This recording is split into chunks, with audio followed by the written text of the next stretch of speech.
Welcome back to the Plus Size Sweetie Pies channel. You're back with me, Bella, and I'm doing that daytime purple look using that Morphe palette that somebody requested in the previous Morphe video. If you haven't watched it, please go ahead and look at it. I did a gold look in that one. It looks really good. So here's the palette again, just to give you a refresher about what colors are in the palette. Again, I loved this palette, and I chose this because of all the purple colors, because purple is my favorite.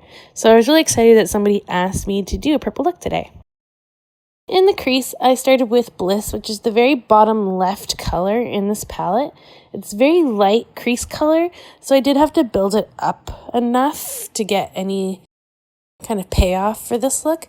But I didn't want to go too dark since we are doing a daytime look. So I figured this was the best kind of matte color to base our look around. I'm using my favorite MAC brush for the crease.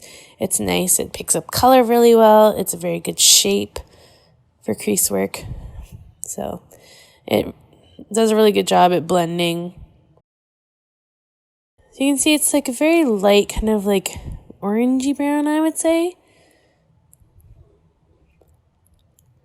So I'm just going to keep on packing it on until I get kind of really where I want it. I am also concentrating a bit more in the outer parts just to give me a little bit more definition. So the next color is a very deep purple, and it's one row above where Bliss is. And I believe it's called Belladonna. And it's a very dark purple, but I did need to use my fingers because I felt like it was very patchy otherwise, even when I blended it with the brush here. So I'd put it on, and I didn't want it to be too intense, so I'd blend it out, and then I'd end up having to put more on to get the kind of deepness that I wanted for the crease. So that's kind of something to consider when using the colors in this palette. Also, there was some fallout from this color, so kind of be aware of that as well.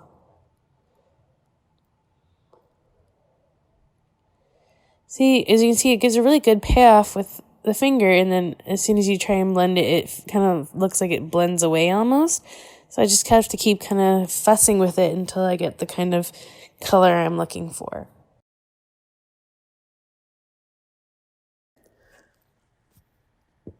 Yeah, so I'm just continuing doing that, trying to get the kind of deepness I want.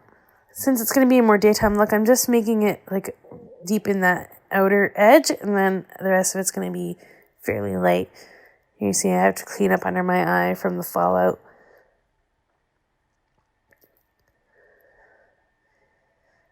Alright, here I'm transitioning to like a pinky purple shade. I think this was called Intuition, and you'll see me kind of go back and forth between this shimmery shade and then the dark purple and the crease to kind of blend them together, all still using my fingers because I find that it gives the best kind of look for the shimmer shades.